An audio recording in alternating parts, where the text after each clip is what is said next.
O paciente entrou no consultório, sentou-se na sua frente. Você fez as perguntas de sempre, anotou os sintomas, observou a língua, sentiu o pulso.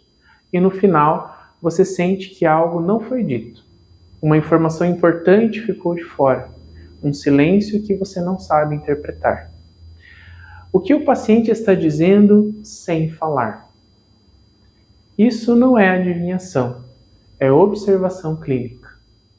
Neste vídeo, vou mostrar como ouvir o que o paciente não diz e como usar essa informação para refinar seu diagnóstico e conduta. O paciente não é um questionário. Os livros de medicina chinesa ensinam a fazer perguntas: onde dói, como é a dor e o que piora. Mas o paciente não é um questionário, ele é uma pessoa. E como toda pessoa, ele tem camadas. A primeira camada é o que ele diz. A segunda é o que ele quer dizer, mas não sabe como. A terceira é o que ele não quer dizer. A quarta é o que ele nem sabe que está dizendo. O clínico maduro não se contenta com a primeira camada. Ele investiga as outras. Existem várias formas de comunicação não verbal na consulta. Por exemplo, o tom de voz. Um paciente que fala rápido pode estar ansioso. Um paciente que fala baixo pode estar retraído ou cansado. Na linguagem corporal, braços cruzados podem indicar defesa. Olhar desviado pode indicar vergonha ou ocultação.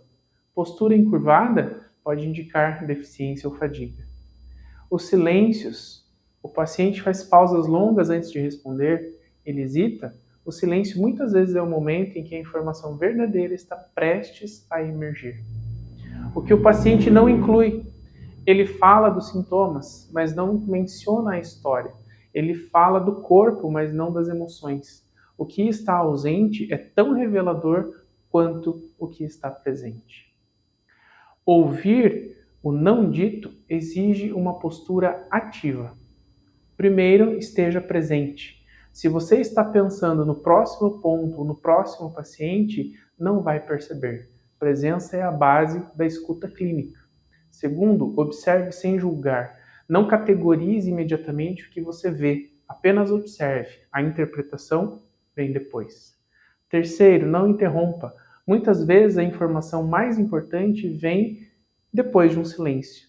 Se você interromper, ele não vem. Quarto, pergunte com cuidado. Em vez de você estar escondendo alguma coisa, pergunte: há mais alguma coisa que você gostaria de compartilhar? A primeira abordagem gera defesa, a segunda, confiança. Um exemplo: paciente com dor cervical há meses. Você já tratou, melhorou um pouco, mas não resolveu. Na última consulta, você percebeu que ele falava sobre a dor com um tom de cansaço. Os ombros estavam tensos, os olhos fixos no chão. Quando você perguntou sobre o trabalho, ele hesitou. O silêncio durou alguns segundos. Depois ele disse: na verdade, eu estou muito sobrecarregado no trabalho e acho que isso está me matando. A informação que faltava, o não dito. A dor cervical não era apenas cervical. Era a expressão de um esgotamento emocional e profissional. A conduta muda. Inclui não apenas pontos para a dor cervical, mas também para regular o Shen e sustentar a base energética. E a dor começa a melhorar. E o que isso muda na prática? Quando você aprende a ouvir o que o paciente não diz, algumas coisas mudam. Primeiro, seu diagnóstico fica mais completo. Você incorpora dimensões que o paciente não verbalizou. Segundo, o paciente confia mais. Ele percebe que você realmente está interessado nele, não apenas nos sintomas. Terceiro, o tratamento se torna mais profundo. Você não está mais tratando apenas o corpo, está tratando a pessoa. A escuta clínica não é passiva, é uma ferramenta ativa de investigação.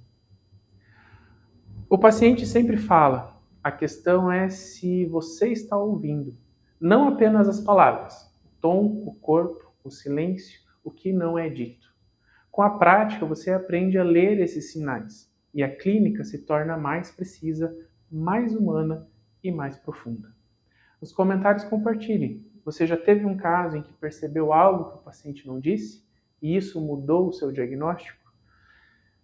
Se você ainda não é inscrito no canal, inscreva-se. Toda semana, um vídeo novo sobre raciocínio clínico aplicado à medicina chinesa. Sem pressa, sem atalhos e com rigor. Até a próxima.